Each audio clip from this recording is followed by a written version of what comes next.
Uhuru Comrades, and welcome to today's Omali Taught Me Sunday study featuring Chairman Omali Shatella. My name is Akilia Nai, Director of Agitation and Propaganda for the African People's Socialist Party, as well as your MC for this morning. Today's study is highly important, and we encourage you right now to invite your friends and family to it. In this Sunday study, we conclude the Unity of Theory and Practice series with the party's regional strategy. Led by Chairman Amalia Shatella, the study also features presentations by Chimurenga Selembao, the APSP National Director of Organization, Malika Alexander, APSP Midwest Regional Representative, Matumb APSP Northern Regional Representative, Bakari Olatunji, Western Regional Representative, and Kobina Bantushengo, Southern Regional Representative. We have already seen our movement grow tremendously, and as we work to implement the regional strategy put forward by Chairman Amalia Shatella at our party's 7th Congress in October of 2018. As a framework for this discussion, we will reference Vanguard, Chapter 6, on the regional strategy, pages 186 to 192. We will start with an overview from our chairman, followed by the NDO, Chimurenga Selembao, Malika Alexander, Midwest Regional Rep, Matumb Northern Regional Rep, Bakari Olatunji, Western Regional Rep, and Kobina Bantushengo, Southern Regional Rep. Following the presentations, we'll open up for our live audience to ask questions of any of our panelists present today. It is my honor now to introduce our leadership, the leader of the African nation and the worldwide African Revolution, Chairman Amalia Shatella. Uhuru, Chairman. Uhuru, thank you, comrades.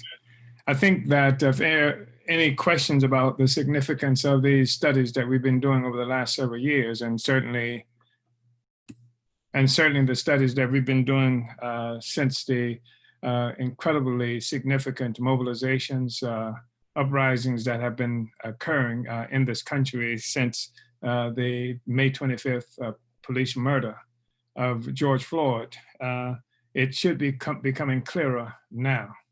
As I mentioned, these are powerful mobilizations that's happening.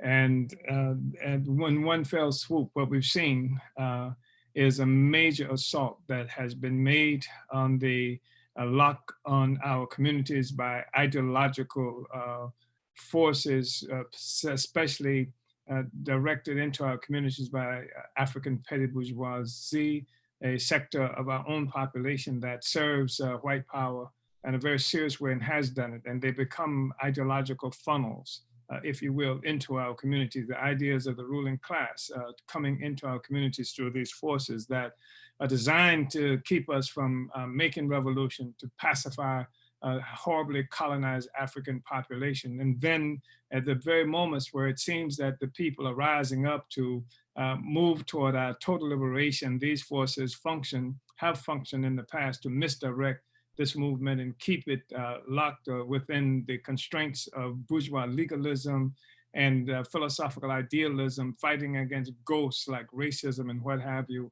which presupposes that our people do not have any material interests of our own, that we don't have interests like other people's any place in the world. We just have want to fight against ideas that might be in the heads of Black people.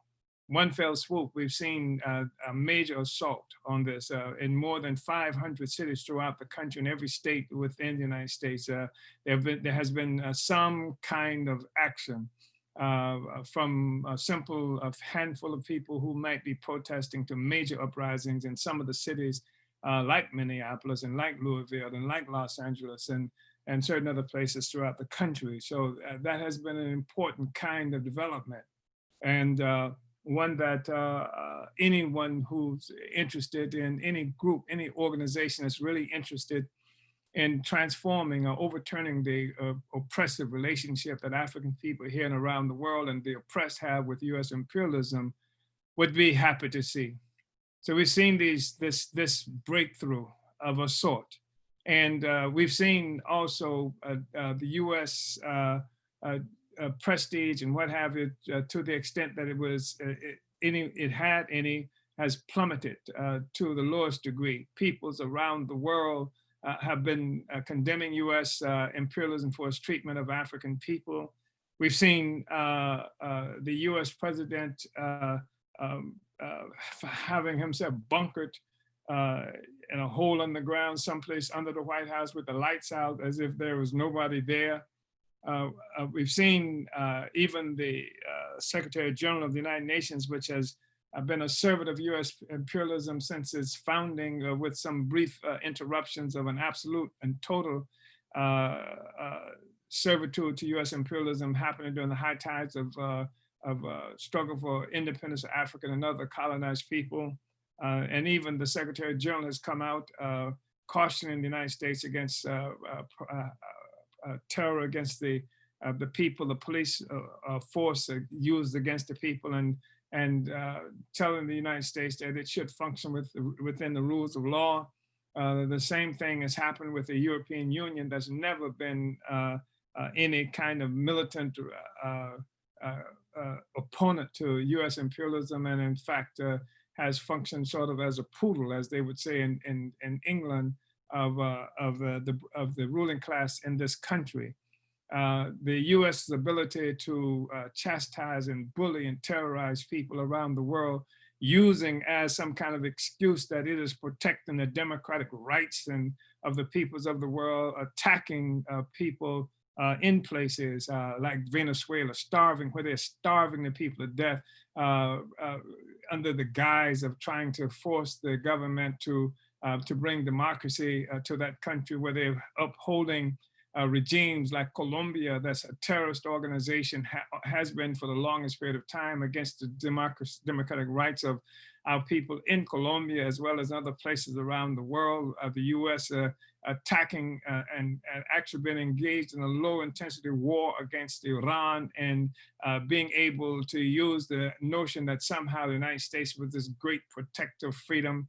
China, Russia, all around the world where there's this contention that has been instigated by the United States government. And now the peoples of the world see that the African population in the United States has at least temporarily disarmed U.S. imperialism in terms of its effectiveness, of the pretension of some kind of moral high ground that the United States has as regards other peoples and countries around the world. And this, of course, can have some significance for our movement and our struggle.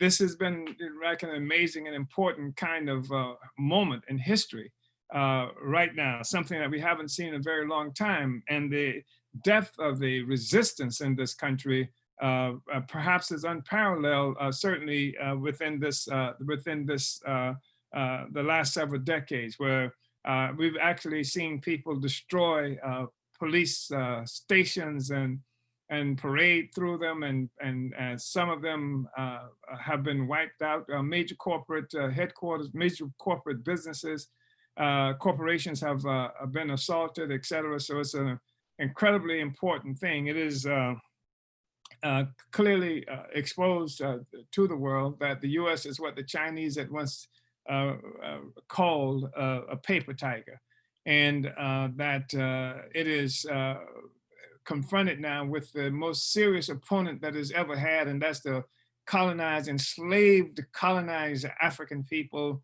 in the United States, who brought all of this to the surface, and now has the United States fighting for its very life with thousands of troops in cities throughout the United States in order to try and contain the resistance. And of course, there's a major counterinsurgent effort in terms of misdirecting this motion. They can't stop it, so they try to misdirect the motion so that it's pushed into the swamps and things like that. And that's partially because of the problems that we've been dealing with now for the last 3 generations in the African People's Socialist Party, almost 3 generations. And that part of what this study has been dealing with for a long period of time, and that's what we want to talk about some on today. So with all of the actions that we've seen happening throughout this country and the impact that it's having around the world, one thing that's becoming clearer every day is that the mobilizations, the actions without any kind of ideological political coherence.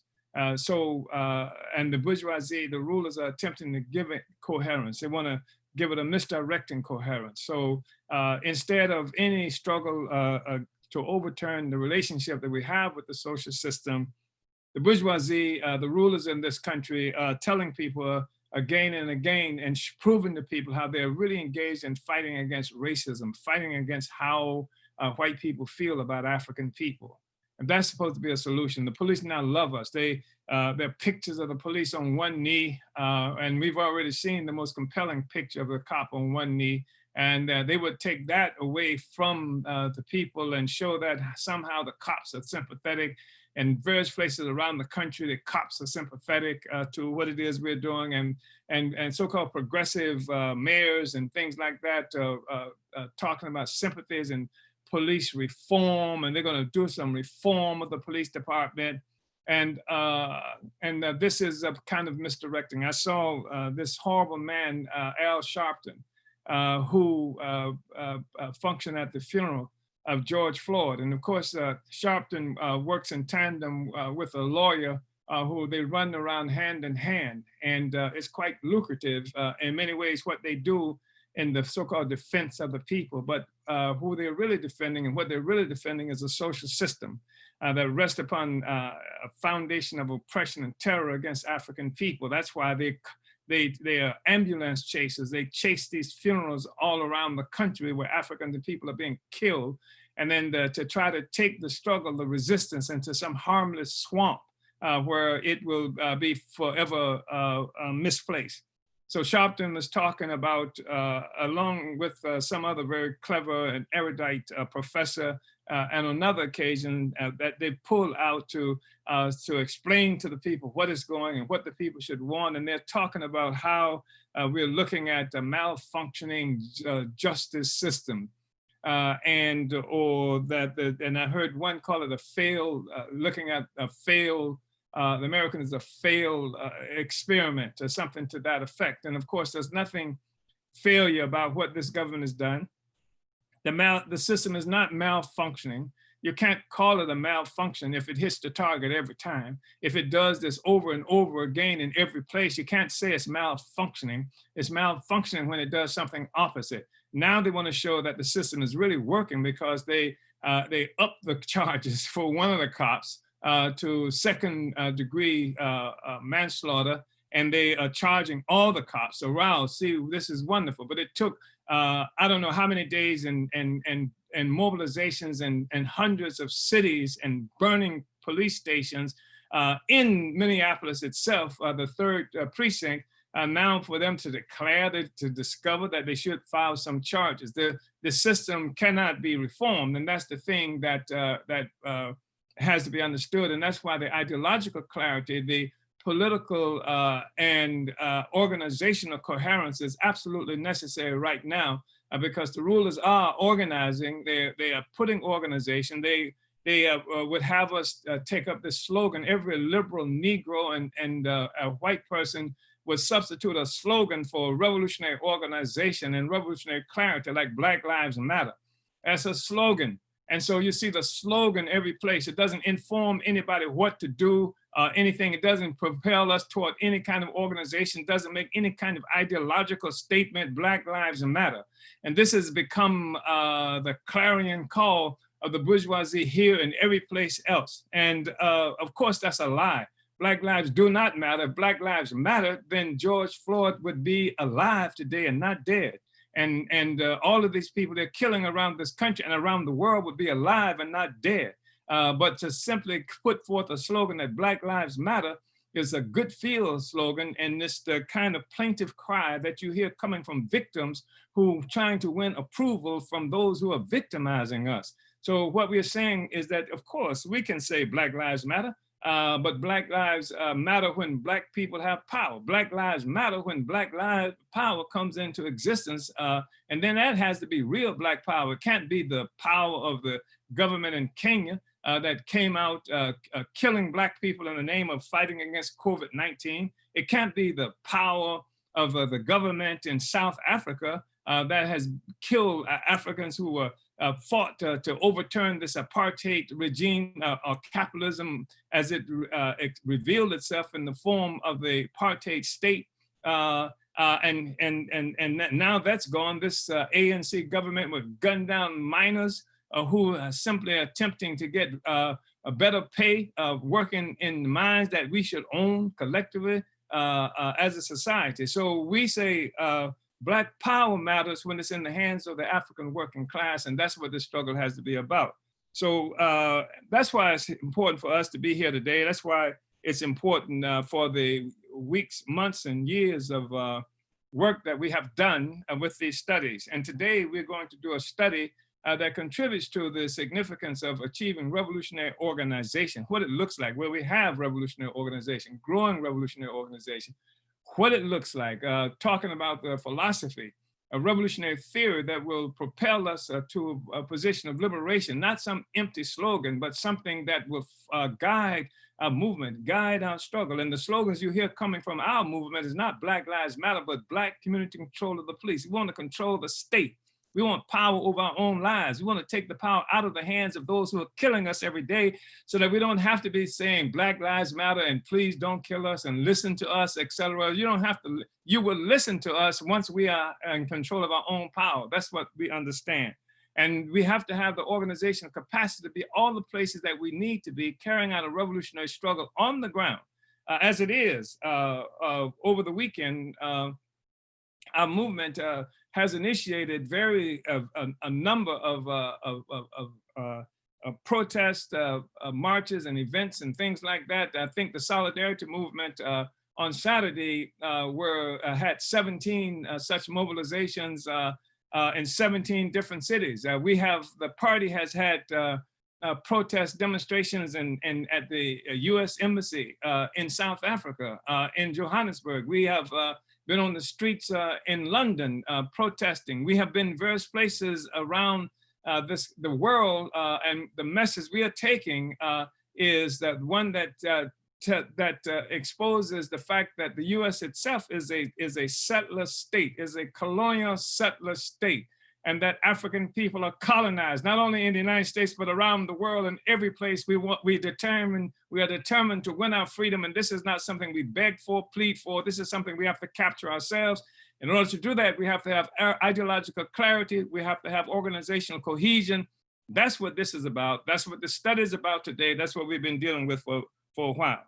Comrade Director Akile Anayi has said some things about where we will be looking at. She's told you the lineup of the presenters here. These are presenters who take the mystery or the abstraction out of organization and out of who we are and what we're doing. And we've been doing this for a while to show concrete representation of the organization and the philosophy and the strategy that we believe in, that we are carrying out. So what I want to do right now is Comrade Akile has given you some pages, but I'm going to start just a little earlier in the book Vanguard and look at the regional strategy that she's talked about. And then I'm going to skip a little bit and go to where she asked you to begin. But I think it's really important for everybody to understand, comrades. I know comrades in the party, Uhuru movement, this is what we've been working with, fighting around, implementing in various places around the world. And that's one of the reasons I want to say this, go earlier than what has been described for you prior to my overview. Our struggle, this is the beginning of it. This is page 183. Our struggle against colonial capitalism must be rooted in the actual colonized territories that we occupy. This is the essence of dual and contending power. The victory of our party will come as a consequence of our success in transforming every colonized African community into a conscious, active opponent of colonialism. We will take organization and ideological development to the heart of the African working class communities where the colonial contradictions are concentrated. The reality of our theory of dual power will be made more obvious in this regional strategy that we will implement coming out of our 7th Congress. And that was held in October 2018. In the political report to the party's 2017 plenary, we began the discussion of the need for our regional work to function properly as a critical vehicle for the development of the party and implementation of our political agenda. Dual power, and it's our own power that contends with the power of the killers in our community, the power of the police, the power of the ones who murdered George Floyd, the power of the ones who killed Mike Brown, the power of these thugs and killers in our community, the power of the economy that dominates and starves our people, that will not permit us to earn a living, the power of the gentrifiers. This is what we are involved in doing, and the power of governments, colonial governments that dominate and control our people. That's what our strategy takes us to deal with. So we say that addressing the need for the party to fight for our regional structure, the political report declared the leadership of our regional work based on the organizational structure of the national party. And when we say the national party, we mean party in these different countries that are often referred to as nation. And so the national party is the party in South Africa, is the party in England, is the party in the Bahamas, etc. So the leadership of our regional work based on the organizational structure of the national party is something that has not been vigorously fought for within our party. Again, this is due in part to the limitations of our party's national secretary general.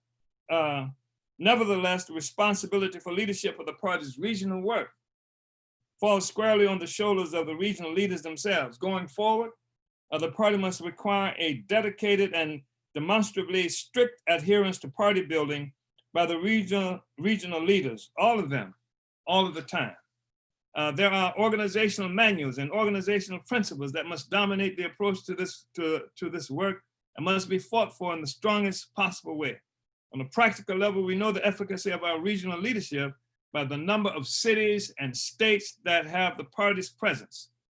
Our membership growth must reflect the numbers of the party's journal, The Burning Spear, sold monthly. The regional work must be reflected in the quantity and quality of regional participation in the party's work and institutions. And so this is basically concrete material manifestation of the organizational strength and political strength, ideological strength of our party throughout these regions. And again, the regions are something that function throughout the world. It's not just a United States thing. And that's one of the reasons I wanted to just start a little earlier to emphasize that point. And then we say that on page 186, we say building party regions as political economic hubs. Henceforth, each region must be recognized as a political economic hub of the party. Our regional political work must be forwarded as a manifestation of the economic trajectory of our work towards self-determination. In other words, our political work is the anti-colonial representation of the struggle against economic dependency, the essential component of colonialism. And you see, you can't do this if you're fighting against racism. You can't fight for your own power because what you're trying to do is accommodate to the power of the oppressor.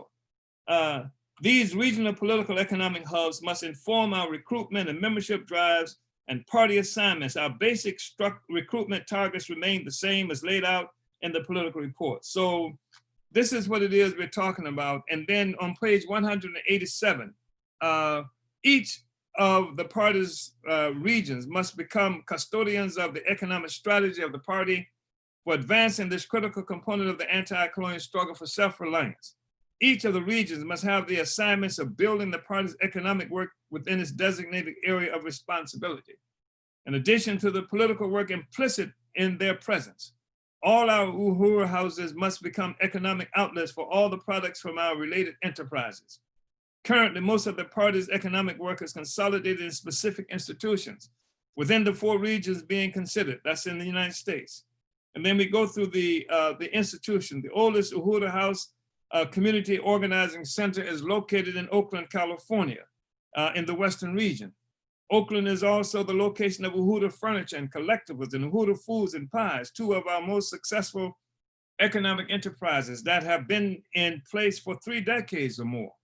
Our economic institutions are also regular features at markets and fairs throughout the Oakland, San Francisco Bay Area. St. Petersburg, Florida is in the southern region, is also home to an Uhuru House and Uhuru Jiko, a commercial community kitchen that functions as an incubator for community enterprises. The Tyrone Lewis Gym is also in St. Petersburg. Uhuru Foods and Pies has been a successful, long-time and highly respected participant in local markets there. The southern region is also home to the Zenzele Consignment Shop, an economic institution operated by the All African Peoples Development and Empowerment Project in Huntsville, Alabama. Uhuru Furniture and Collectibles and the One Africa, One Nation Marketplace are two important economic institutions in Philadelphia. In the northern region, in fact, Uhuru Furniture has been an economic and political fixture in the region for 25 years or more. All of these institutions provide some employment and income to Africans within their respective regions. I'm fighting for discipline in terms of time. I go down to the second full paragraph on page 188. We are constantly reminded of the significance of these institutions. They are concrete manifestations of our theory, and their implementation under the leadership of Deputy Chair's office is an important example of the unity between the political and the economic. Now, the party truism that politics is simply concentrated economics must be better understood and more consciously reflected in every aspect of our work. We must build all our work, beginning with the regions, as reflections of our intent to seize control of the productive forces of the cruelly oppressed and exploited colonized African nation. This is what is meant by the total liberation of Africa and African people worldwide. This is what is meant ultimately by winning self-determination. This is what is meant by the adage that there is no political self-determination without economic self-reliance. Our political objective to liberate Africa and African people is a statement of our intent to achieve the economic capacity to produce and reproduce real life, something that cannot happen as long as Africa and Africans are forced to endure colonial captivity by foreign and alien powers, colonialism. The leadership for all our work is located within the Central Committee. The party will now confer legitimacy on the regional structures and work by learning to successfully integrate the work of the entire Central Committee to that end. Up to now, the party's regional work has occurred in a vacuum of sorts, with an inferred assumption that the success of the work depended solely on the representative leading regional committees. However, every regional leader sits on the Central Committee that is responsible for carrying out the mandates from our congresses and planning much of our work. This helps us to understand that regional party work is part and parcel of our international work. So I wanted to say those things, and also part of what we'll be looking at today, in addition to regions with that the party is dealing with directly, is also the party's work in the form of the African People's Solidarity Committee, which is an organization of the party, and which has a responsibility to take the struggle for Black power, to take the struggle against colonialism into the house of the colonizer. And so this is what we're looking at. This is continues to reveal the strategy of the Party for Liberation in a very concrete and material way. And this is extremely significant at this time when we see masses of people rising up in some kind of motion, but we now have to give that motion, continue to struggle to give that motion direction and political, ideological, organizational coherence. Uhuru. Comrade Akile. Uhuru, thank you, Chairman, for that overview. And now we're going to go to Comrade Chimurenga Selembao, who is the National Director of Organization. Uhuru Chimurenga. Uhuru, Director Akile and Chairman Omali Shatella, want to salute all the leadership of the party, and in particular, our chairman, Chairman Omali Shatella, the leader of the African nation. So the chairman talked a lot about the regional strategy, and I think I want to help people understand it both structurally and politically. The regional strategy allows us to have leadership that will have, a jurisdiction over which they can exercise their leadership and build. There are several states in each region. We have, Director Akile mentioned that we have the northern region, the Midwest region, the West region, and the southern region. And she mentioned the regional representatives that represent each of those areas. Well, what makes this so dynamic is each of those areas are part of the party, and they work independently, so to speak, but they are in the leadership, under the leadership of the NDO, the National Director of Organization. And the National Director of Organization, which is my position, we make sure that all these regions are recruiting. That's our major task at the moment, to build the Revolutionary Party, to build the vanguard party of the African working class, the African People Social Party.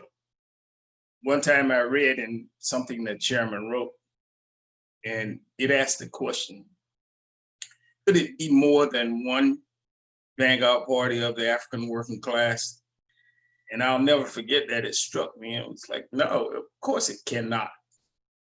So I want to make it clear, we are not a coalition of several different organizations. We have unity of theory and practice. Chairman has laid out this strategy for the regions. Even before now, it's starting to come to fruition, but in 2018 at our Congress, this was put forward. In 2019, at our plenary, in 2020 at our plenary in February, it was very clear that this strategy needed to be reiterated so all our forces could be clear that we were going to actually be carrying this out and implementing it in each region. And what does that mean? It means recruiting on the ground, carrying out different campaigns on the ground to recruit forces into the African People's Socialist Party. More than just getting party forces coming to us through our website, which we get a number of them, including forces outside of the United States. But this allows us a dynamic process where we have our local party units selling the burning spear, and then they create other units within a city, and those units together within a city become what we call a local party organization. And then those local party organizations, of course, operate under the leadership of the regional representatives and the regional committees. The regional committee has leadership over the whole region. There are several states in each region, but we're down there on the ground at the unit level, where the city, right there in the city, the local areas where the concentration of the colonial contradiction can be seen right there on the ground. That's where we're concentrating on our recruitment efforts. And it's been very dynamic. We are having a good problem of having so many people coming into the African People's Socialist Party and building the party. We're growing exponentially. The southern region is very dynamic. People coming in Florida and South Carolina and North Carolina. It's just such a dynamic process. So I want to definitely take my hats off to Southern Regional Representative Kobina Bantu Shango. Same thing is happening in our other regions in the Midwest region. Malika Alexander in the Midwest region is really pulling that organization together and bringing people in. So that's the major task of the NDO office in cooperation with the regions to build the African People's Socialist Party, build a revolutionary party, vanguard party of the African working class. And we want to build that right there on the ground, and that's what's happening. Of course, this is happening in the context of a major ideological battle that the chairman talked about in terms of how the bourgeoisie is pushing this Black Lives Matter and other integrationist type logic on the African community. It's coming at the African community at light speed. And our strategy, our regional strategy to organize right there on the ground with the units being built by the regional committees in every region is going to be the way that we intervene in this process and take over the narrative. So the narrative becomes the struggle for national liberation and freedom for African people. That's the narrative that we have to build.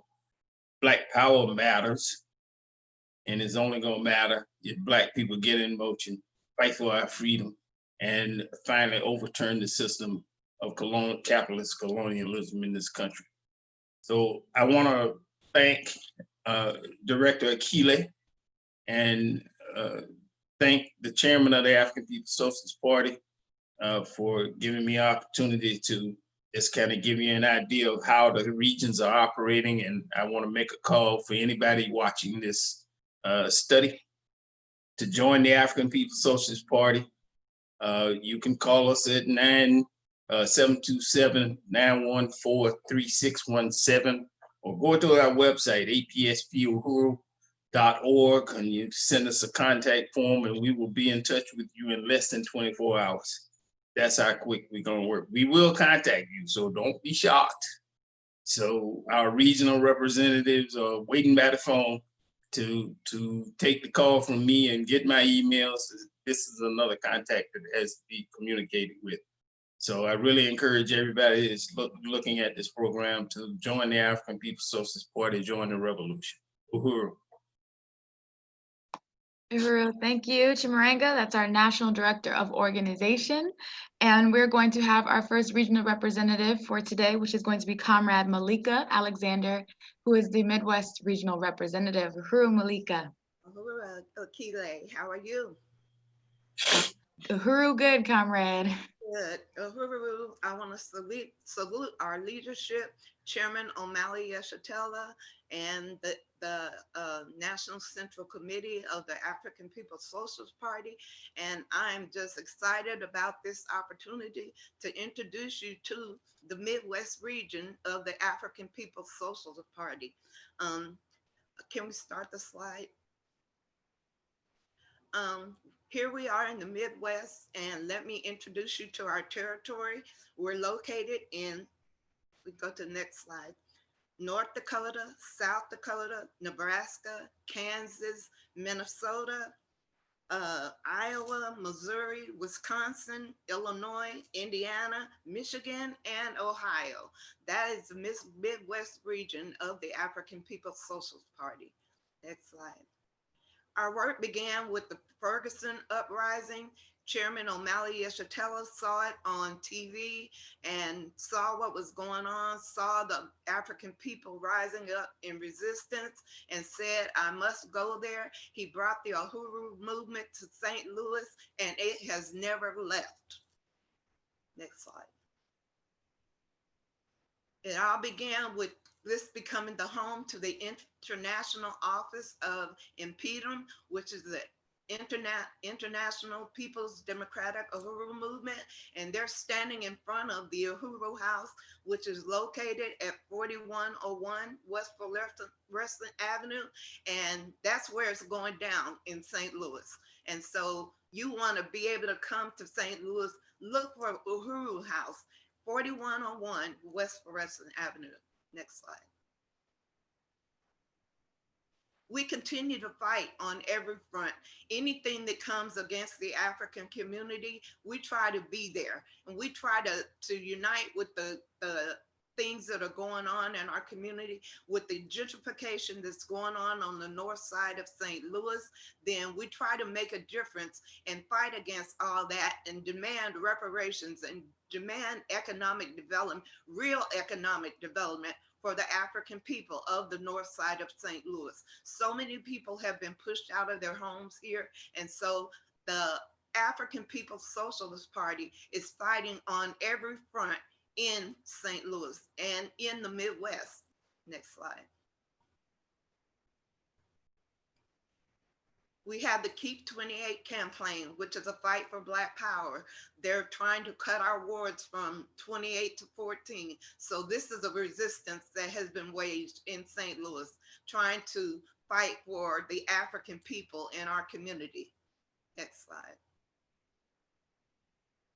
No to the NGA, come fighting against the neospatial spy agency that they want to build here in St. Louis with the promise of jobs that is never going to happen and all that. We had a resistance on that because that's what we do here in the Midwest. Next slide. And we just waged a war with the situation that happened in Minnesota with Brother George Floyd, but we recognize that this was an event to the world, but for the African community, this happens every day. So this was us having a fight and coming against colonial violence that happens all over the world, not just in St. Louis, but we realized we came out and we did protest in St. Louis because we realized that St. Louis is Minneapolis and Minneapolis is St. Louis. And so this is one of the fights that we raised in St. Louis as well. Next slide. We realize that the economic and the political are one. And so that we recognize that in the Midwest. And so this is something else that we are building on here. Next slide. The Midwest is an epicenter for economic development here because we have so much going on here in the Midwest. Next slide. Economic power lives here. This is a home of the Black Power Blueprint, and it's building economic development, which means building Black power. This is the home of the Black Power Blueprint in the Midwest here in St. Louis. Next slide. This is the One African, One Nation marketplace that sits right on the corner, right across from the Uhuru House, right in the impoverished African community here in the Midwest, in St. Louis, where the people can see that, you know, we're fighting for economic power. This is your One African, One Nation marketplace. This is where you can come in. This is where you can come make your dreams happen. Next slide. Coming soon, Uhuru Foods and Pies, because we believe in economic empowerment. Economic development is coming to the Midwest. One of our mandates was that we are supposed to build Black power businesses, and that's what we're doing here in the Midwest. Next slide. We're recruiting. We want you to join the African People's Socialist Party. We want you to be one of the best sons and daughters of Africa. We want you to get involved with what we're doing. We named all the states where the Midwest is located, and you can be a part of what's going on in the Midwest as you join the African People's Socialist Party. Next slide. We invite you to join the revolution right now. You can get involved. What do we have planned? We're planning on being in East St. Louis within the next week, out trying to win recruits and trying to make our voice heard and let people know that the African People's Socialist Party is out there. We're going to be in in Chicago in the next 2 weeks, opening up that terrain up to bring people in. The ground is hot here in the Midwest, so you want to get involved. You want to find out what's going on. That is what is going on in the Midwest region. You need to come out and you need to become a part of Uhuru.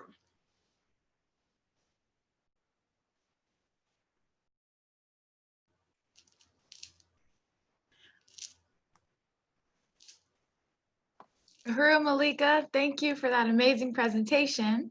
Uhuru, salute to the Midwest. And now we're going to move into the Northern region with Comrade Matumb Unyobe, who is the regional representative for the Northern region. Uhuru, Matumb.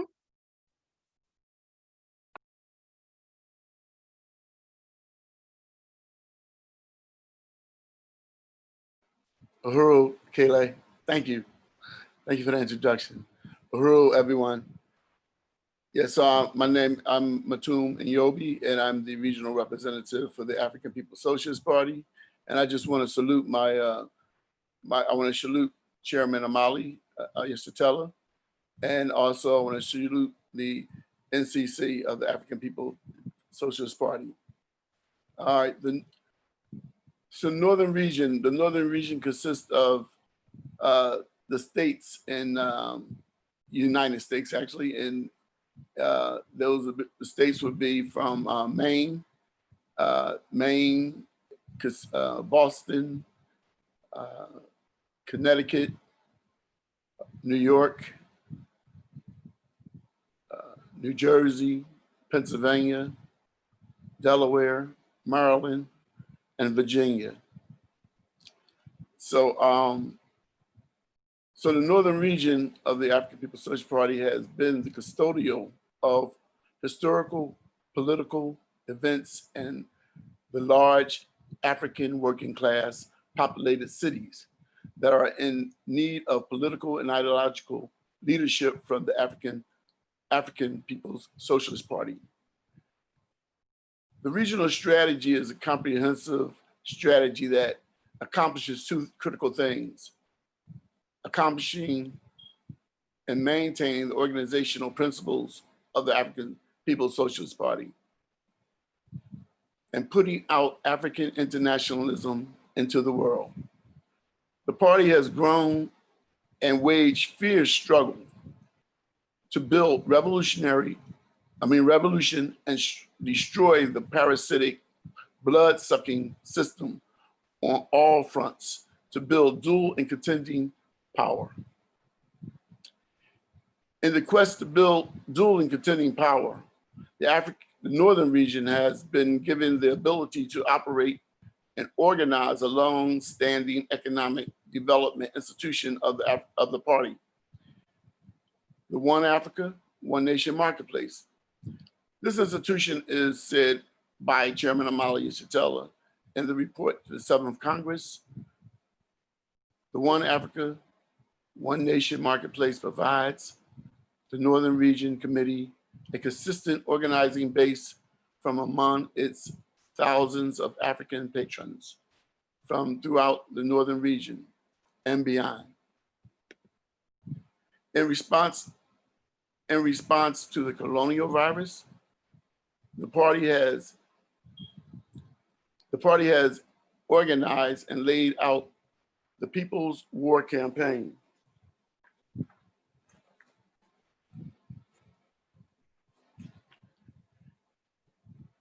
A brilliant strategy to arm our people with ideological and practical ways to seize and wield power in the midst of a crumbling imperialistic system.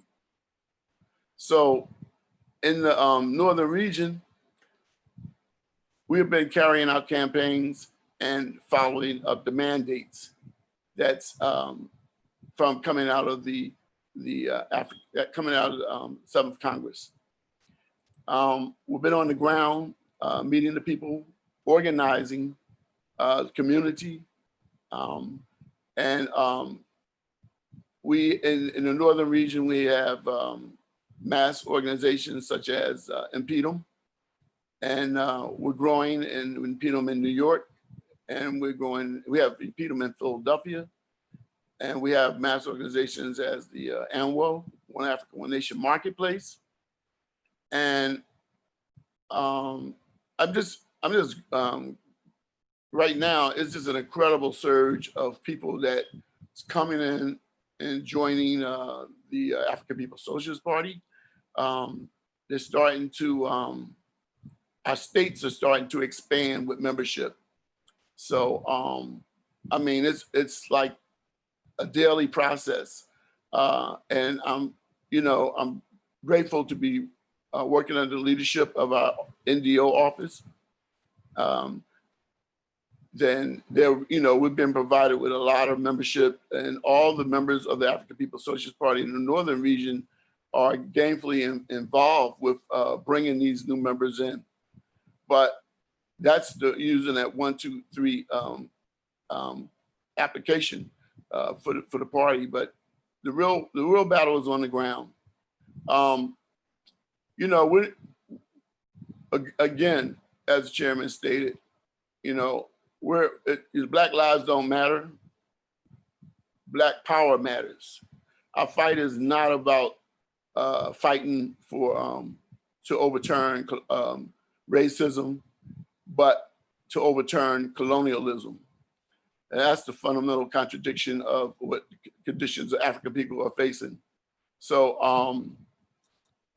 we're going into communities, organizing, building units, and in each area.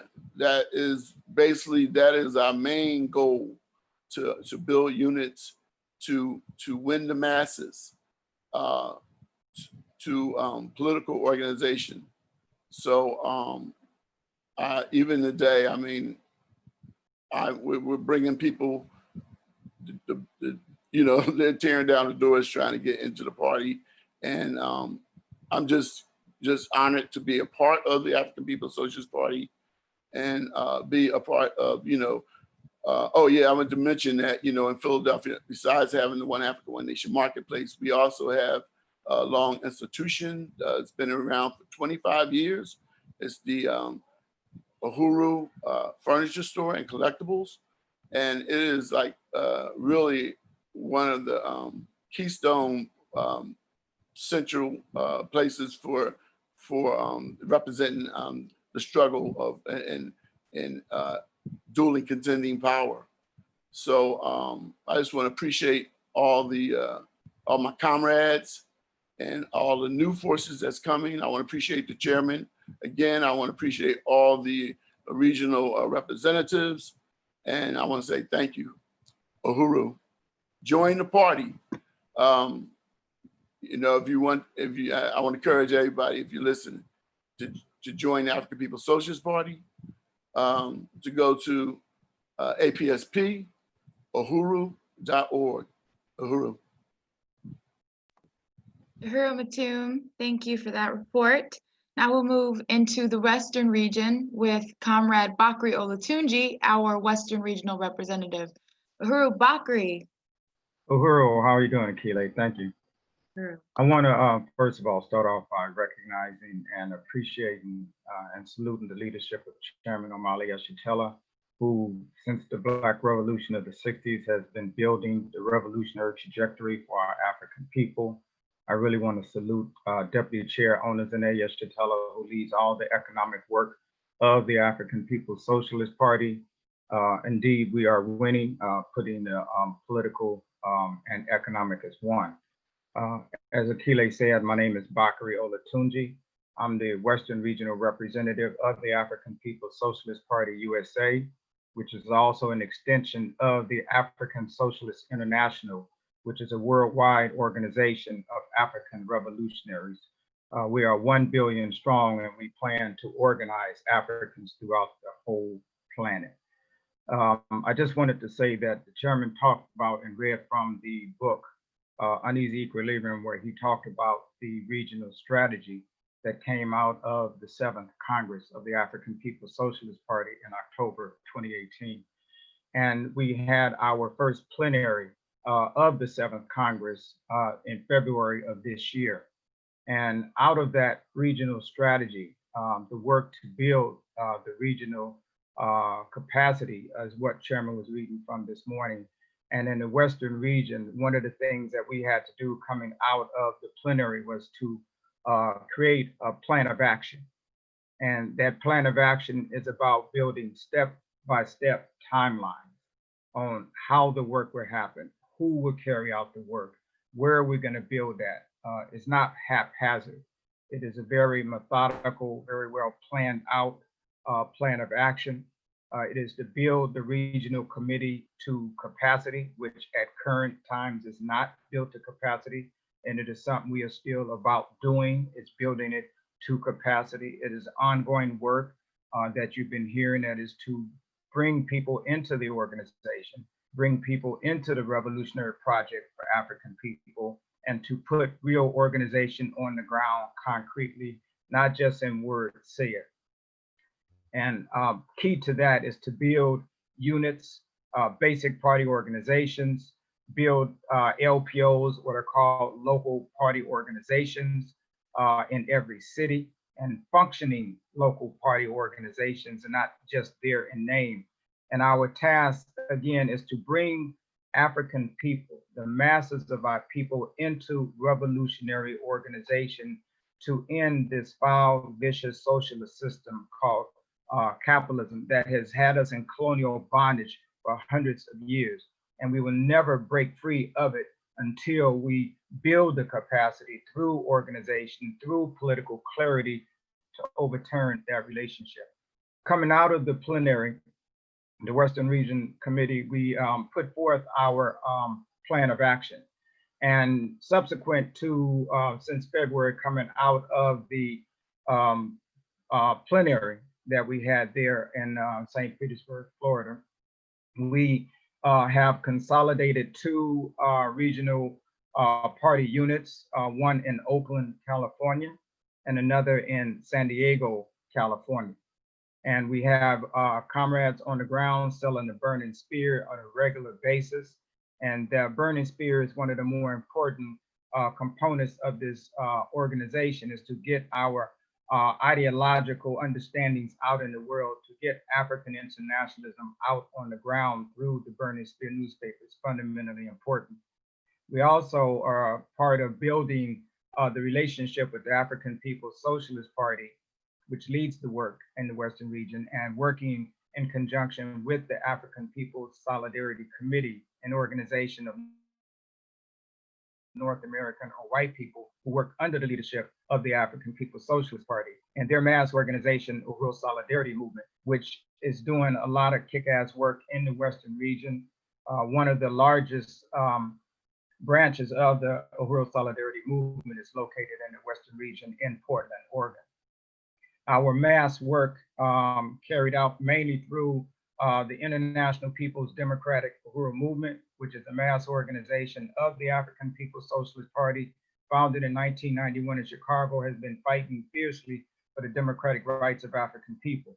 And you can see it in 1,000 different actions that it's involved in, even recently with the actions, the African Charged Genocide Campaign, and a lot of the mobilizations around George Floyd's murder that I'm certain people are seeing and reading about. And it is really important to build these mass organizations, particularly here in the region.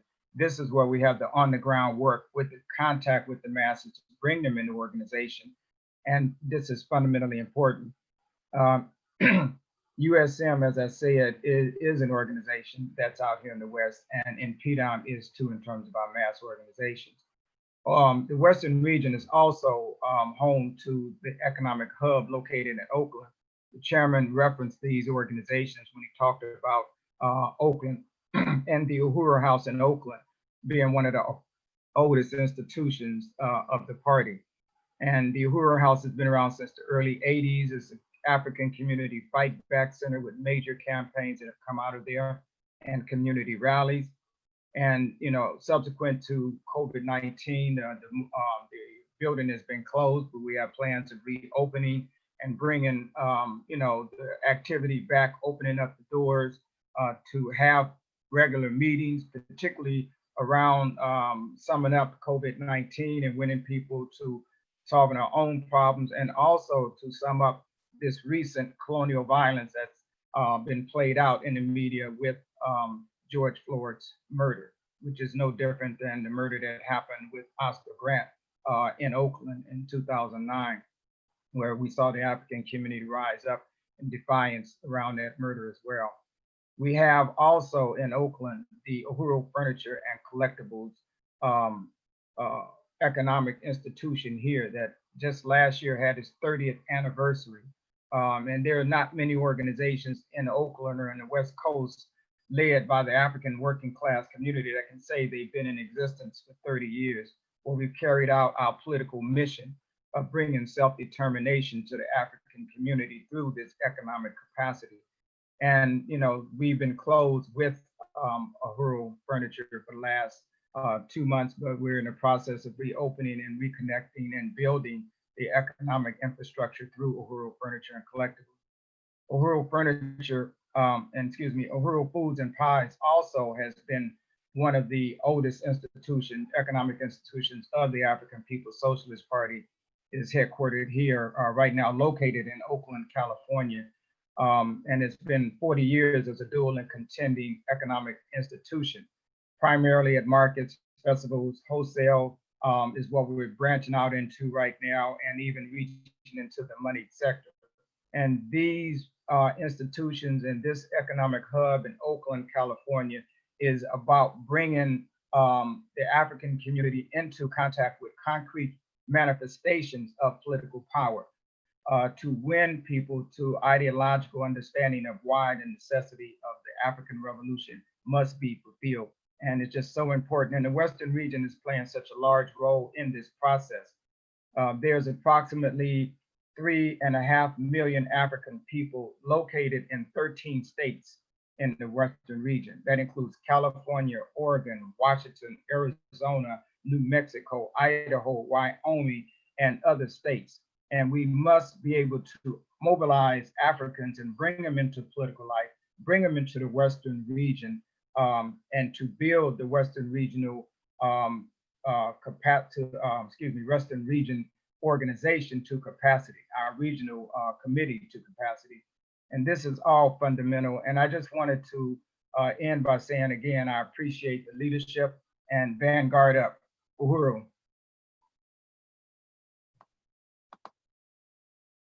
Uhuru Comrade Bakari, thank you so much for that presentation. And now we are going to close it out with we'll close out this section with our Southern Regional Representative, Kobina Bantashenga. Uhuru, Kobina. Uhuru Comrades.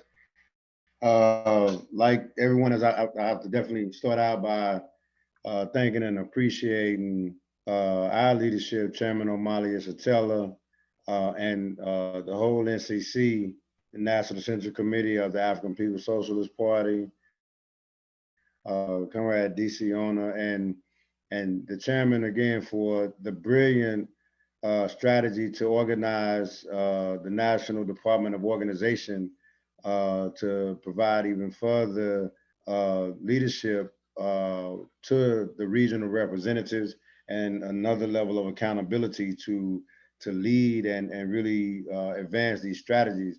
And we're seeing an influx of people because of this strategy that the chairman has laid out.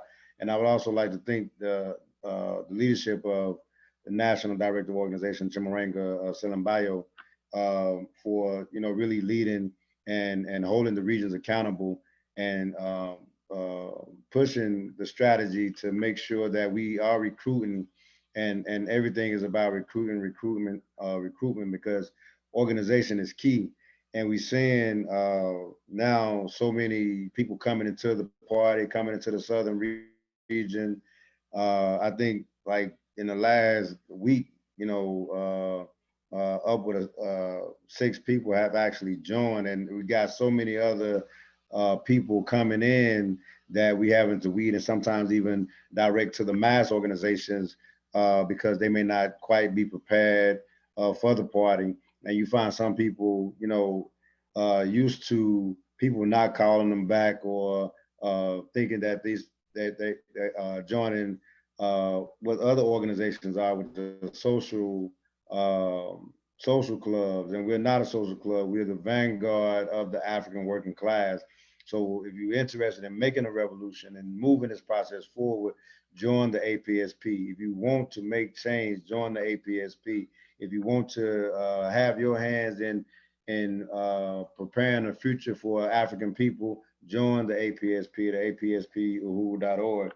The Southern region, I'm the Southern region representative, as was stated, and on the Southern Regional Committee at this point, and this is changing even as we speak, is Secretary out of Houston, Texas, Chiwaniso Lazola, and then in St. Petersburg, Florida, the regional coordinator of Agriprop is Timba Shabanda, and and his office has increased in the last, like I say, a few weeks and since the plenary in February. And I think that it would have even increased more if we wouldn't be experiencing COVID-19. The Southern region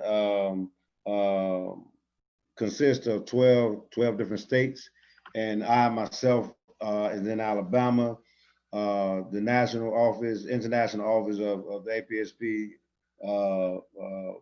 Florida, North Carolina, South Carolina, Georgia, Tennessee, Mississippi, Louisiana, Texas, Oklahoma, Kentucky, and Arkansas. And we getting contacts from all these different areas.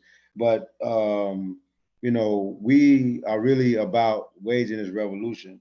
And when we talk about economic development, all the regions are right now contributing to what we call Wabinki Bank, which is a bank for the African working class, and is going to, be able to, provide,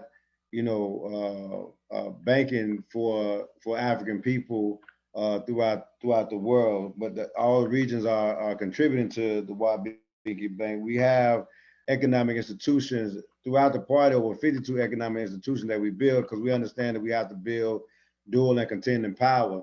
But we have a history in the South that we have businesses and economic institutions that are the people's institution, and the people see that them as their institution. The Uhuru House in St. Petersburg has served as the embassy to the African community for 30 plus years, and even knowing that in St. Petersburg, Florida, the people saw that as their institution and their embassy, because when the police murdered Tyrone Lewis in 1996, and some of you may have just seen the Battle of St. Pete that was shown recently, I think it was Thursday. And if you haven't seen the Battle of St. Pete, go check the Battle of St. Pete out, because you see a scientific struggle being waged, and the people being able to push the police back and rescue the people. But in this Battle of St. Petersburg, you saw the police attack the Uhuru House after we were organizing people in the community to have a response to Tyrone Lewis, and they surrounded the building with 300 plus cops and said that they would throw every can of tear gas into the building, and they caught a tree on fire, caught the building on fire, and began to had a helicopter hovering over, and the people came to the rescue of the movement, and they shot the police back, shot the helicopter out the sky, and rescued the people out of the building and rescued their leadership, because we on the ground organizing. And so this is a battle that people should watch, even as they struggle around this present situation with George Floyd. But so the Uhuru House is there, but even within the Uhuru House, we have the Burn and Spear newspaper, which is the longest lasting revolutionary paper in the world. Get the Burn and Spear. If you don't have the Burn and Spear, if you never had the Burn and Spear, subscribe to the Burn and Spear. Go to the burnerspear.com and get you a Burn and Spear. That's the Burn and Spear online. And you got to get you a Burn and Spear. Order you a copy of the Burn and Spear. Subscribe to the Burn and Spear. We have Black Power FM radio station in the Uhuru House in St. Petersburg, Florida. We have Uhuru Foods and Pies and a commercial kitchen that even other businesses, Black businesses, can generate resources for themselves by renting out the Uhuru House. Because again, we're talking about building dual and contending power, and not waiting on the imperialists to solve our problems. We understand that we have to take power, and we have to be able to govern ourselves. And these institutions are not just economic institutions.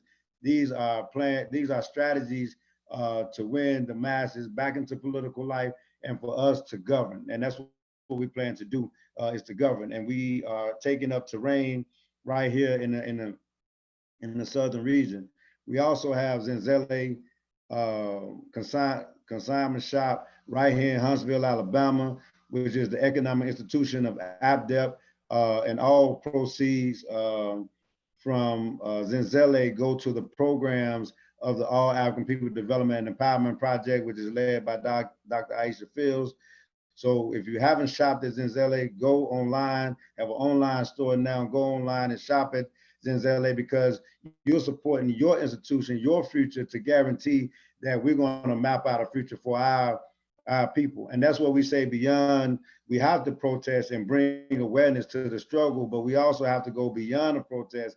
And our goal is to govern, to have power over our own lives, over our own resources, and to overturn capitalism once and for all. It's not just to get any individual verdict, even though we want to get justice for Tyron Lewis, we want to get justice for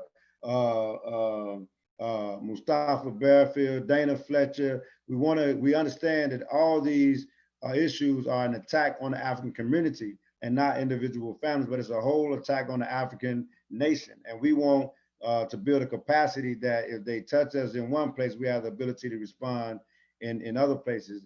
In Houston, Texas, we have the Gwen Archie Community Garden that is a project of ABDEP. And these programs provide not just produce, but showing that we can be self-sufficient, and we can be self-sufficient by providing food for ourselves through community gardens. So it's not just a community garden; it's a garden of the people that people in the community will be able to get produce there. And coming up June 20th, we'll have our virtual webinar, Juneteenth, not yet Uhuru.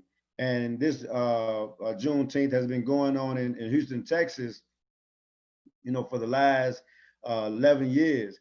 And in honor, Kay Fiend, who's doing a lot of that work, who just recently passed in the southern region, we're going to continue to do that work and uphold Kay Fiend's legacy by continuing the work of the African People Socialist Party in the southern region, by advancing the revolution and winning more Africans to this process, so we can complete the final offensive to its finish.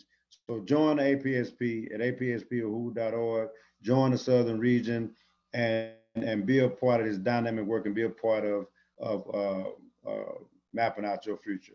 Uhuru.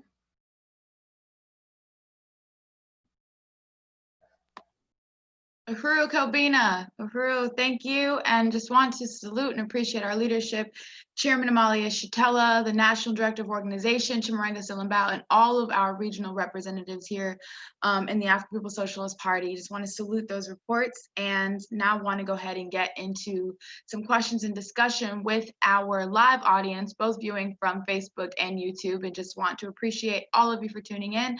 Continue to invite your friends and family to this study. As you can see, it is highly important that we all participate in this process. And we're going to go ahead and open it up now for those questions. And also, if any of the panelists want to contribute to this discussion, because we also have, if you saw earlier, that we had all of the leaders of the African Socialist Party in, a part of this discussion. Chairman, Deputy Chair Onizine Shitela. We saw President Kalambayi Antoinette, who's the international president of the International People's Democratic Uhuru Movement. We have Comrade President Yejide Orumila, who is the president of the African National Women's Organization. And we have Comrade Chairwoman Penny Hess of the African People's Solidarity Committee participating in this discussion this morning. So all of you are welcome to participate in the discussion as well. Before we open up that floor, I want to just acknowledge where people are watching from. We have St. Louis, Missouri, Nairobi, Kenya, Occupy Tanzania, South Africa, Kuwait, Toronto, Germany, Fort Myers, Florida, St. Petersburg, Florida, Minneapolis, Nigeria, Maryland, the Philippines, Philadelphia, London, Tampa, Florida, Sierra Leone, Norway, Pinellas Park, Florida, Baltimore, Huntsville, Alabama, and Chicago. And we also had a comment from Miguel Gabriel, says Uhuru support from the Philippines. So Uhuru, and we are correct with Uhuru. Yes. Uhuru, yeah, we just, today we didn't have, they're not, I think, on the panel, but the comrades from South Africa, from Europe, you know, who represent the party as well. I just want to keep that, us to keep that in mind. Uhuru. Yes, not a part of the leadership body of our party, but not present in this meeting today. Secretary General Louise Kinshasa, who is the Secretary General of the African Socialists International, Chairman Tafari, and the National Director of Organization for Africa, Comrade Tafari Mugeri, who's located in occupied Azania, and he's the chairman of the party in occupied Azania, and also Chairman Alex Morley of the APSP Bahamas. So, thank you, Chairman. All right. Oh, and someone also said Houston, Texas, and Greenville, South Carolina. So, all right. So, again, opening up for questions. If anybody has any questions, go ahead and type them into the Facebook and YouTube chat. We'll go ahead and answer them live. Right now, we don't have a question. So, if anyone wants to go ahead and open it up here with all the panelists today. We can start opening that discussion until we get questions from the live audience. Uhuru, let's get you that. Can I be heard? Okay. Uhuru Comrades, I just want to appreciate all of your presentations and just the full scope that you provided of the work that's happening in the all of the regions. And I'm interested in learning, particularly from the Midwest region and the Northern region, about the work that's happening to build a party in other states that were not mentioned.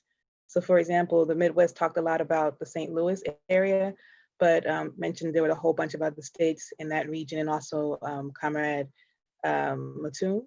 And I think that would be a really good place to start to help other people who are currently watching how they can be involved in building of the party, joining the party, volunteering or whatever in other areas besides what we mentioned. Uhuru. Uhuru. This is Malika speaking from the Midwest region. Before the COVID-19 situation hit, then we had planned to embark on a Midwest tour and try to get into other states where the party might not be too visible. We also have had some events planned with the solidarity movement that would open up other places to us. And so we do have a plan to move into different areas, especially when this COVID-19 situation opens up, then we'll continue with our Midwest tour and looking into going into various colleges and different stuff. We've done the research for areas where there are a high concentration of Africans in these various states, so that when we go in, we have a targeted area that we're looking for and reaching out to different colleges and other institutions that can be able to host events for us, to bring us in and help let us hold a rally or something like that, at least to put the party on the ground in that area. And when we leave that place, then we can leave the mark of the party there, and we can hopefully have some influence and some new members that we can take from that area and build out. So we do definitely have plans to move into other areas. Those plans were being mobilized before the COVID-19 hit, and we will take that up again as soon as that's over.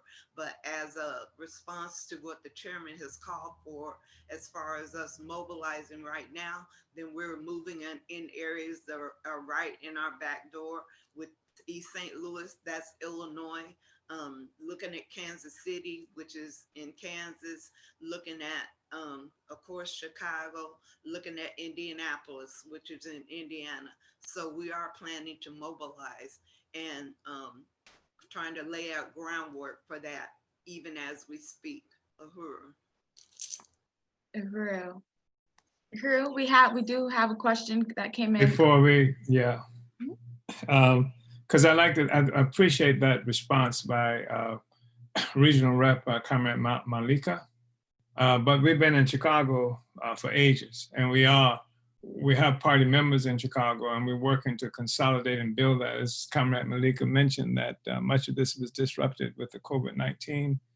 And also the party is presence in the form of our movement, our Uhuru movement, Uhuru Solidarity Movement in Portland, Oregon, and we are in Seattle, Washington. The party has a history in Seattle, Washington, going back many, many years.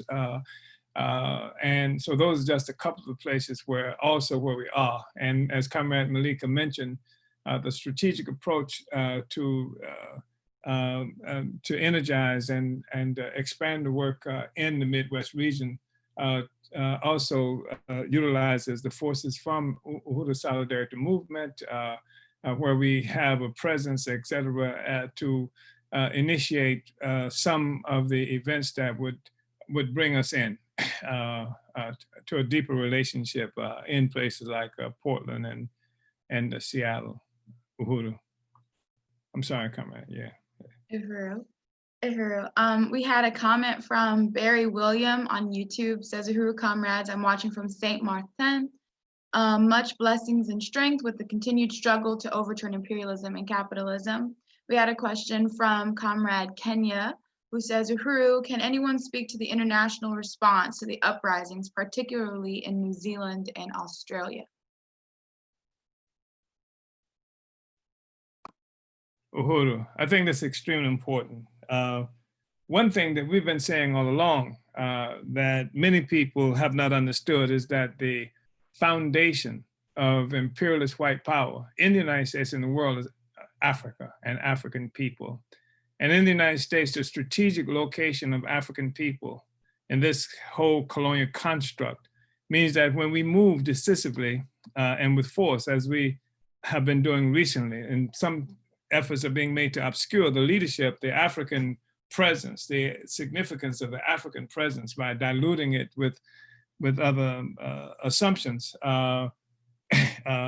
It's really what we see happening is that in various places, in places like New Zealand, which is a rabid settler colony of the same sort of the United States, where violence and terror is a precondition for continuing to sit on somebody's land and territory, their culture and all their resources. And Australia, similarly. I mean, these are beasts, you know, with the countries, the governments, the system, and the white people there are going to have to become united with the struggles of our people in New Zealand and in Australia. So we've seen in Australia, New Zealand, I mean, all kinds of forces are in motion, just like in the United States. But the critical questions in New Zealand and Australia are being raised by Black people there who are saying, you know, this is what's happening to us. This is a phenomenon that Africans around the world, Black people around the world, who have an identity with the African nation. And so it's really powerful. And what we've said also is that the struggle of African people, when it achieves organizational and ideological coherence, is fundamental to the overthrow of the whole social system, capitalist world economy. Because all of it rests upon our exploitation. You're talking about settler states in the United States, settler states, Canada, settler states, New Zealand, settler states, places like Australia. And then the dispersal of African people. We talked about the Bahamas and throughout the Caribbean, throughout Europe, through every place. That's where we are. That's why we have to have organizational and political coherence. That's why there's an African Socialist International. That's why in New Zealand and Australia, those Black people, Africans, need to come into the African Socialist International so we can have a powerful organizational strategic response to our conditions as a people and liberate ourselves, liberate our Africa, et cetera. So we are quite impressed with what's happening in New Zealand and Australia. And again, we want to, everybody should understand by now that the critical question, the critical contradiction in the whole struggle against capitalism, we call it colonial capitalism because that's what it is. It is a capitalism that rests upon the colonial expropriation of value, control of our resources around the world. It rests upon this foundation of the oppression and exploitation of Black people and other colonized and oppressed peoples around the world. So New Zealand is definitely a part of that. So Just like in the United States, there are people who would have us fight against racism and stuff like that. There are people who have in New Zealand fighting for equality and fighting for, in Australia, fighting for equality, when the objective, of course, is to destroy settler colonialism there, destroy settler colonialism here, destroy domestic colonialism as well, and to expel those forces, external hostile forces who dominate all of us, and to expropriate the expropriators and become totally free. And the white people in New Zealand, the white people in Australia, the white people, the Europeans in America have a splendid opportunity now when there's such a growing consciousness and resistance, if they really are serious about ending capitalism, ending exploitation, ending oppression, then they would join with the struggle being led by African people, Uhuru, in New Zealand as well. Uhuru. So we have a question from, thank you, Chairman. A question from Comrade Nasir in Kuwait asks, in Vanguard, Chairman speaks about evoking the spirit of self-reliance in our people. What is that medium that protects our people from falling into Black capitalism? Is it political education? It's not just an idea, like in political education, though that is important. It is organization as well. That there has to be a material foundation. I mean, part of what we have been really struggling to do right now, at the People Are in Motion in all of these places throughout the United States and around the world, is to give political education, give political and ideological direction to this thing, so that it's not just something that peters out. I just somebody sent, as we're having this discussion, something saying, I just saw a video of the National Guard doing the electric slide in Atlanta. You know what I mean? So that, I mean, there are those forces who are working to take those places, and Black Lives Matter doesn't keep that from happening. But with the struggle against colonialism, you can dance your butts off, you understand, colonialism, but the objective is to destroy the power of these external, hostile, alien and foreign forces who dominate African people. And so that's what it is. And we create material entities. We have more than 50 actual independent economic institutions, and we're growing them. And this is the way ultimately that people come to understand it. Through the ideological aspect of it, true. Political education, true. But to have organization on the ground and actual material manifestations of what the ideology represents in the world. We can tell people in Minneapolis, as we do, that if you want to know what freedom looks like, look at Black Power Blueprint. So it's not just an idea, right? It's political education. And sometimes, you know, you can argue that people in Minneapolis are providing political education to people around the world. Uhuru. Uhuru.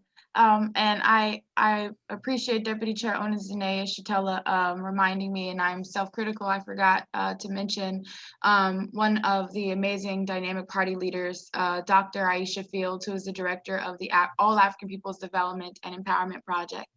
And she's not able to be in this discussion today, but just wanted to shout out Director Aisha and recognize her as one of the leaders of this movement. So I thank you, Deputy Chair Onizine Shatella. And the next question comes from Comrade Feist on YouTube. It says, can someone speak to the strategy of defunding the police and the supposed boycott that is supposed to be happening in July? And that's for anyone.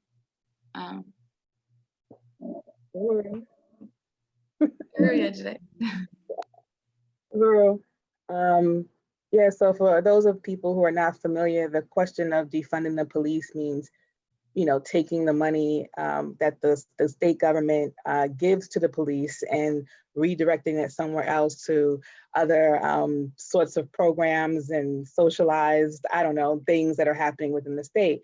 So basically the call is just to redistribute the money, keep the money within the power structure, the state entity, and just put it somewhere else and allow for that colonial state to determine how this money is being spent. So it doesn't call for, it doesn't call for the destruction of capitalism. It doesn't call for the end of the police or Black community control of the police. It is just a reformist sort of call that really, helps the current, sway of Black Lives Matter and other people who have been working in that field for a long time, kind of get an edge on and redirect our righteous anger and indignation away from revolution and to more things that will help quell, the people that are in the streets right now who are engaged in a real struggle against the police, who are engaged in a real struggle against the state, who want to see an end to the oppression of African people. Because even if you defund the police, you're not getting rid of the police. The police is still there. And they still have the same, they still follow the same edicts, they still follow the same colonial law and all of that stuff. So, the call to defund police doesn't really address what we are talking about in the African People's Socialist Party, which is total liberation of African people and power in the hands of the African working class.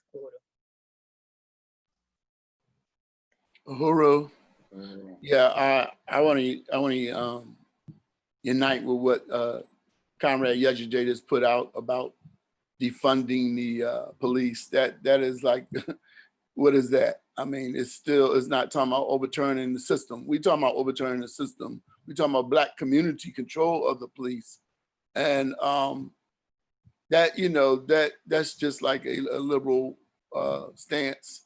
It doesn't really have a what end. For African people to be free, we want to smash the colonial system. We want to destroy it, and the police is a problem. They're standing in our way, and they represent the state. So taking it's like yesterday said, the money is still in the hands of the state, and we're like fighting for self-determination to control our own lives, and so those demands are meaningless. We want freedom, complete freedom over our lives. Uhuru. Uhuru, there is a time, what has happened is that the police, who just a few weeks ago were able to be promoted by the same mediums now, the same editorials now talking about we have to look at how the police function, who are doing all this great research and suddenly discovering how the police treat African people on every front. And what is happening now is that the masses of people, they were characterizing the police as these noble warriors, who somehow kept the system together, and now what is happening is that the masses have put the police, just like they have the US government, in total state of disrepute. There's no way in hell that the police can be held up the same way that's why they're electrosliding. That's the National Guard, which means that you defund the police. You don't defund the police because the National Guard and Airborne and Marines and all of those will be in this community on a regular basis. But what is happening now is that the police in a state of total disrepute everywhere. Every police organization in this country is a state, and they're on the defenses more or less. They're on the back foot. And so what is happening is that what would have been a relatively progressive position some time ago, today, when the people are saying FTP, when the people are really rising up massively in every state, more than 500 cities in this country, burning police stations and what have you, that's a reactionary demand. Today, that's a reactionary demand. And what those people who really want to see something happen, they should be talking about Black community control of the police. And when we say Black community control of the police, we mean that. We mean it's an anti-colonial institution that gives power to the African people and people who are our allies and our friends. Stop talking this defund the police, unite with the party, unite with the Uhuru movement, unite with the Black is Back coalition, and say Black community control the police, and support the efforts that we will devise ourselves to begin creating our own security in our own community as a part not only of that kind of security internally, but against those forces like the military forces that intrude into our communities on a regular basis. So what would have been relatively progressive a little while ago, today, that we've gone beyond that. Now that people are not talking about body cameras, that stupidity that many people who call themselves, progressives and leftists were all down with body cameras, and they were all down with these police review boards. That stuff is passé. It doesn't play today. To go that place now is to try to take the steam out of a movement that's demanding, that's trying to demand a hell of a lot more, and who saying with torching police stations and chasing the cops out of police stations, etc. The statement is much more significant now. That's why we have to provide the political leadership and the ideological leadership and put organization down everywhere to raise the kind of demands that are appropriate for this moment in history. Uhuru. Uhuru, I appreciate both all of those answers, and thank you, Chairman, for deepening that. And we had a question from Morty from Richmond, Virginia on YouTube. Says, Uhuru, Chairman, and I know you've been doing this like throughout this discussion, but could you please re-clarify the difference between racism and colonialism and why it is significant in our struggle?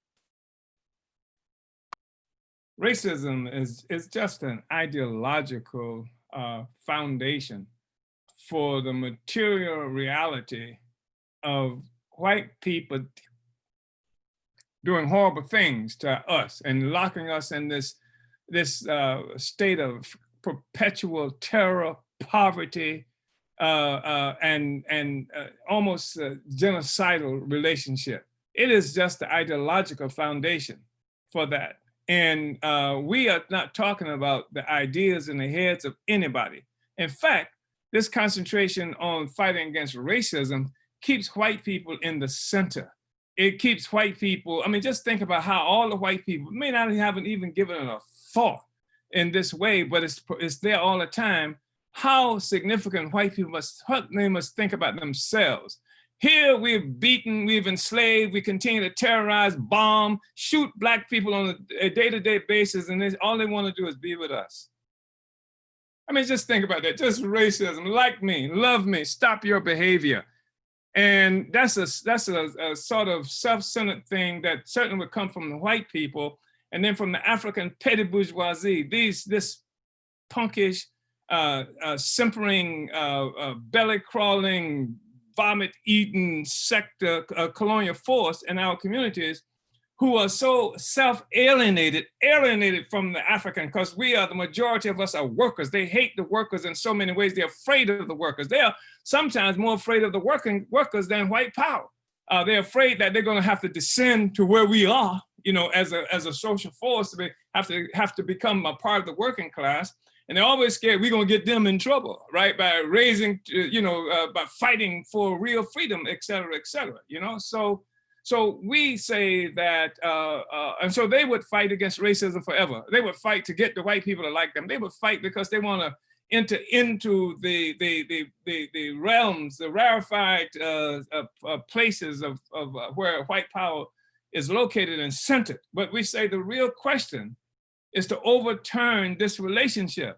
And so the fact is that we're fighting against colonialism. As soon as the struggle against colonialism began to heat up in this country, I say this country, I mean the United States, then you would see those petty bourgeois forces say, well, we're against institutional racism now, right? And because when you say that racism is just an idea in the heads of in the heads of white people, they say, we are fighting against institutional racism. It's in the police, it's in the economy, it's in the military, it's in all those places. Yeah. And what institutional power is, it's called colonialism. That's what it is. And you would rather call it anything than to call it, we call fighting against institutional niggerism. We're fighting against anything except calling it what it is. It's colonialism. And to call it colonialism places responsibility on the colonized to overturn it, to take leadership and place the responsibility of those people, white people who are against racism, as they characterize it, to join under the leadership of those who are colonized. No white colonizer should even think about, have the audacity, have the courage to stand up and say, this is what you ought to be fighting for. Fight, make me like you. Can you imagine that? Get in the ring with Mike Tyson All right, I want you to fight to make me like you, right? And you could never hit Tyson, could you? If the objective is to make him like you. So that's why you have all these Negroes saying, y'all going about it the wrong way, because you do it this way, you know, you're gonna get us in trouble and white people won't like us. And we say, get the power. I'll tell you, I guarantee you, white people will learn to love you if you got power. All people, that's what, you know, Henry Kissinger, this reactionary pig, you know, who made the statement that power is an aphrodisiac. You get power. You get power. You'll have Klansmen knocking on your door tomorrow trying to get you to like them, trying to like you, to show you how much they love you. Power, that's the thing that we're fighting for. So this anti-racism stuff is just a misdirecting, misleading place that they will keep us in this place forever, and we will never win our freedom. We want to be free. Want to be free. And that takes destruction of colonialism here and around the world. Uhuru. Oh, Uhuru, go ahead, Penny. Uhuru, this is Penny, African People's Solidarity Committee, the party's organization of white people located and put in the belly of the beast behind enemy lines inside of the white population. And it's truly an honor to be here fighting for reparations to African people. I salute Chairman Omali Yeshitela, who is our leadership, the African People's Socialist Party, Deputy Chair Onizine Yeshitela, Director Akile, and all of the regional leaders. And, you know, just really want to salute and appreciate those dynamic reports and salute the depth of the organizational infrastructure that exists in the party that is growing and deepening all over the US, all over, as well in Africa, in Europe, on the continent, in the Caribbean.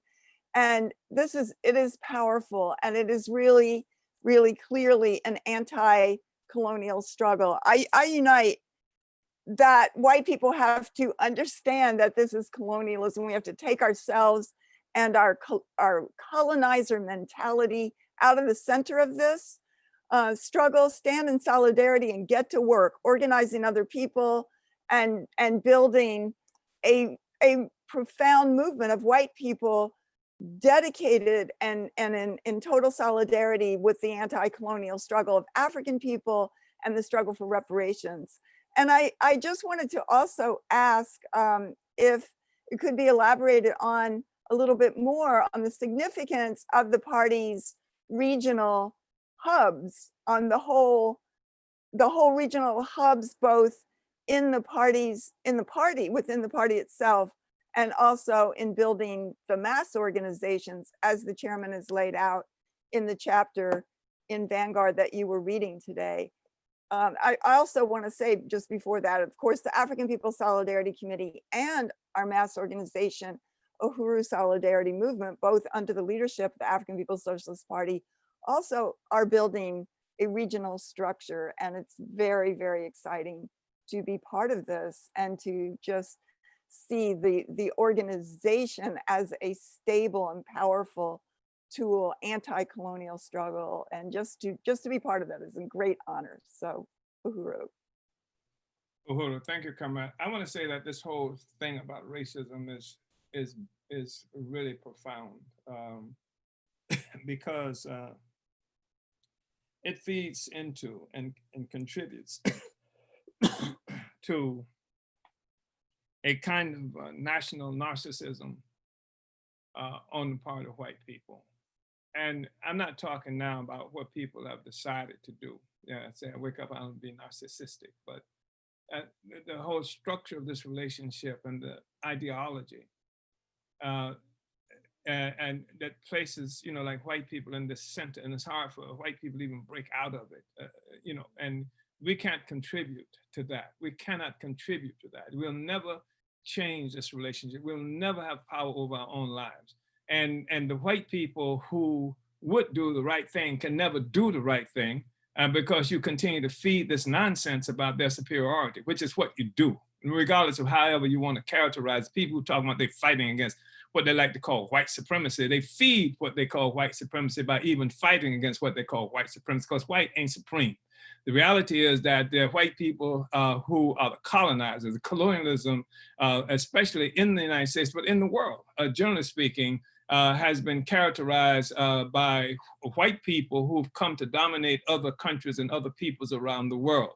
It's complicated, less complicated here than white people in Vietnam, or white people in Afghanistan, or white people in some other places, because we occupy the same land space. And so there's the pretense that here you have a settler colony who come and wipe out almost the damn indigenous custodians of the land and put the remaining in concentration camps called Indian reservations. So they've been pushed out of the scene. So it's not like this ongoing running battle that you can see on an ongoing basis, as you might see in Palestine, as you might see, as you would have seen in Vietnam. You don't have that. So the settler colony, the settlers have quieted and nearly quieted in some ways the struggle of the indigenous inhabitants of this land. So it obscures that these are settlers, these are settlers, these are settlers, that white people are not the natural indigenous inhabitants of this land, 1, 2. And that what they have done is capture African people and brought us here, and then done this unusual thing of colonizing us on the same land space where they are. That's domestic colonialism. That's internal colonialism, as the Vietnamese might characterize it. So now you have the colonizer, which is white, the colonizer, which is white, and the colonized African people, the indigenous people, when I say indigenous, I include the Mexican people too, who are colonized. And then you have some other people like Filipinos, etc. And I do not include, but that's fundamentally what I'm talking about. So that confuses people. And but we are the only people who are supposed to fight against racism. The Africans are the only ones who fight against racism, right? And that, of course, liquidates our national identity. We don't have a damn identity except some hyphenated existence, you know?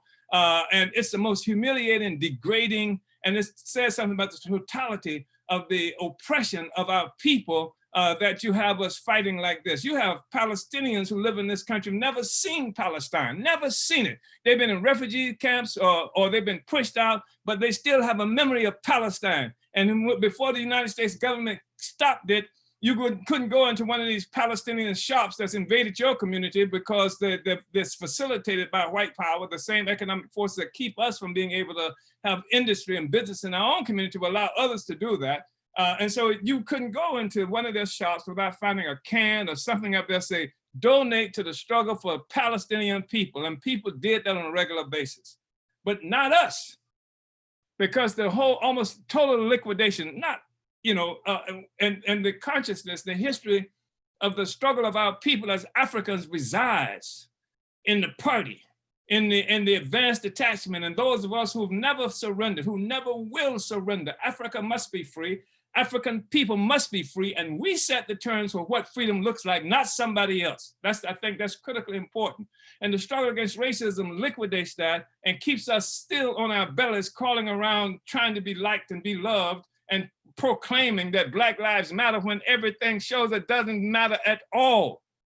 It doesn't matter. If it matters, then we wouldn't even be having these explosions all around the country. Except some subjective sentiment, you say, well, it matters to me, but what the hell does that mean? Even the mayor in Washington, D.C. You see, they got this space now, this called Black Lives Matter space. They got a huge thing on the street called Black Lives Matter. That's the same Washington, D.C. The police on a regular basis terrorize African people, where the government is functioning to help gentrify the Black community, and they talk about Black Lives Matter. No, power matters. And that negress who is the mayor doesn't have it and doesn't have the courage to fight for it if she joined the party and unite with the work that we are trying to do in Washington, D.C. and other places. They've even conceded, one of the oldest communities in Washington, D.C., they've conceded to gentrification. That's the oldest African community.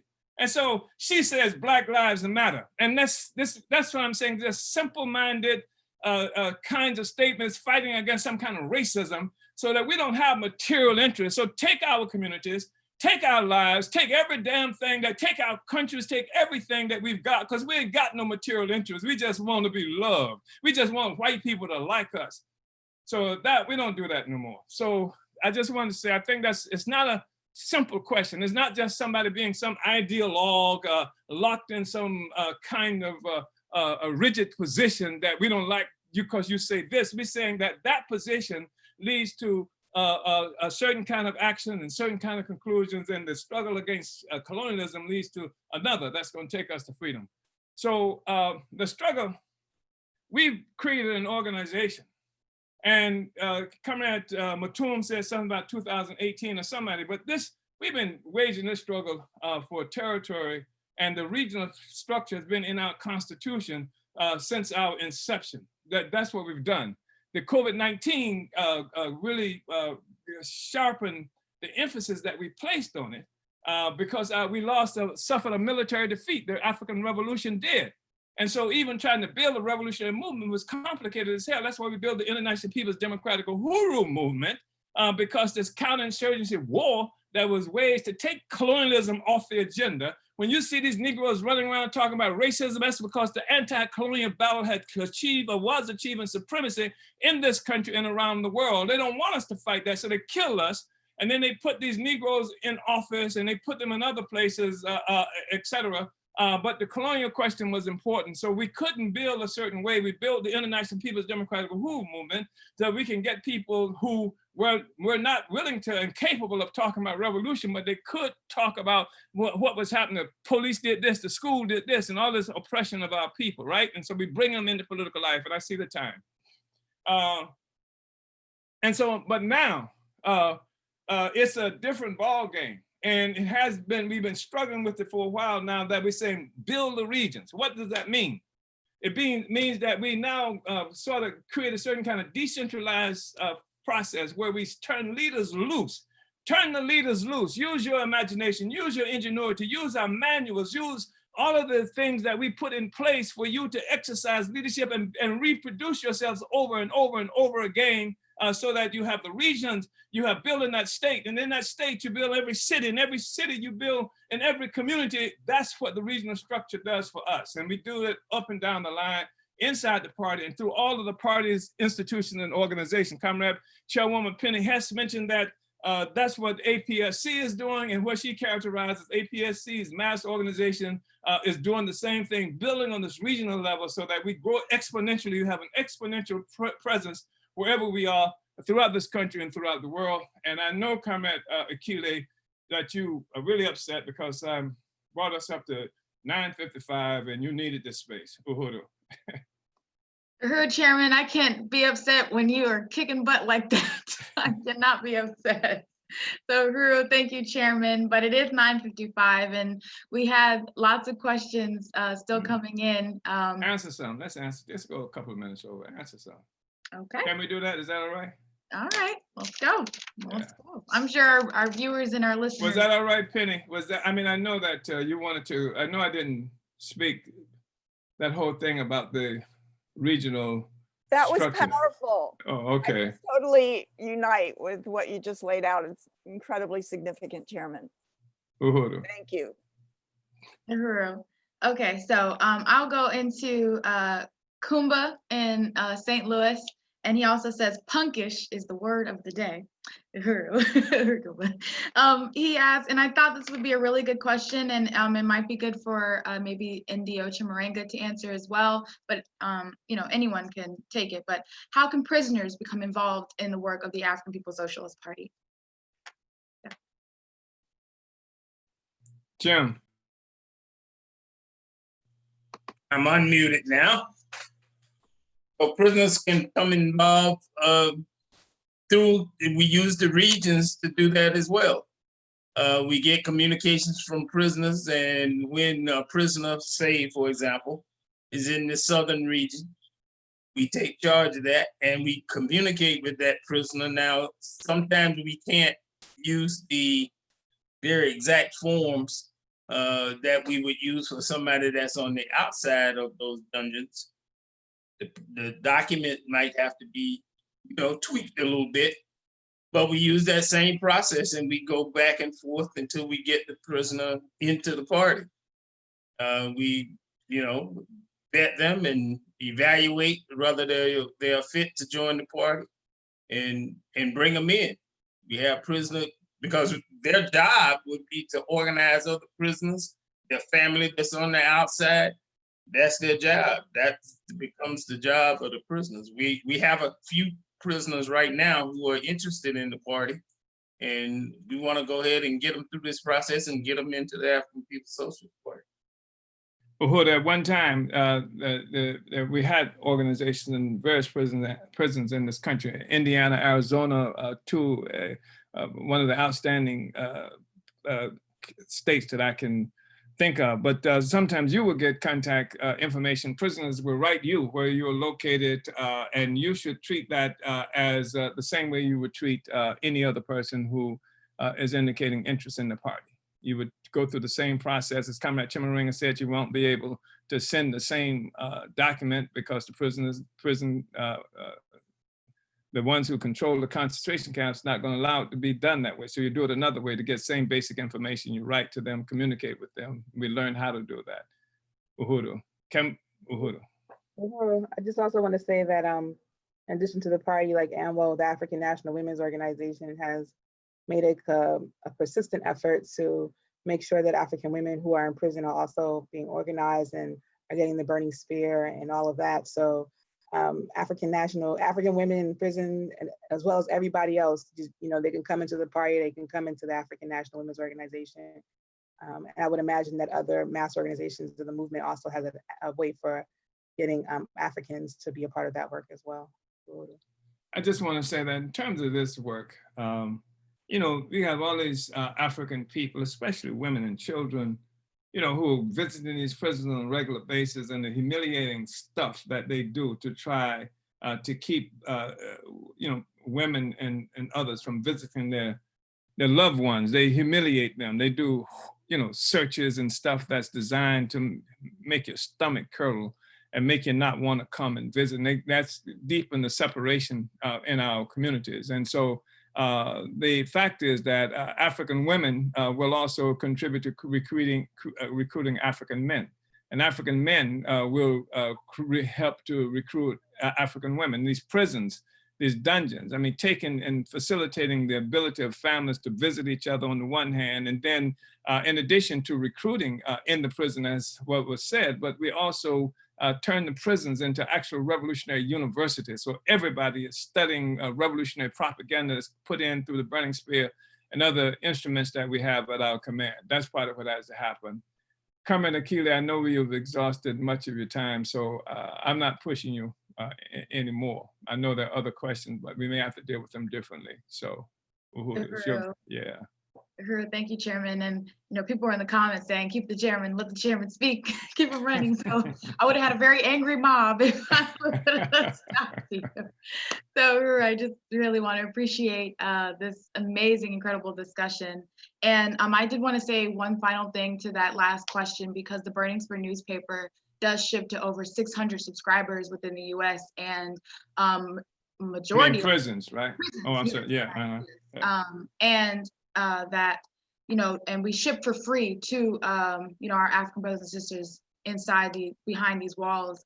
And, we also communicate with the National Directive Organization when specific letters come in that express interest in joining the African People's Socialist Party or any of the other organizations. If they mail our Spear office directly, we do communicate with the appropriate leader to bring them into our organization.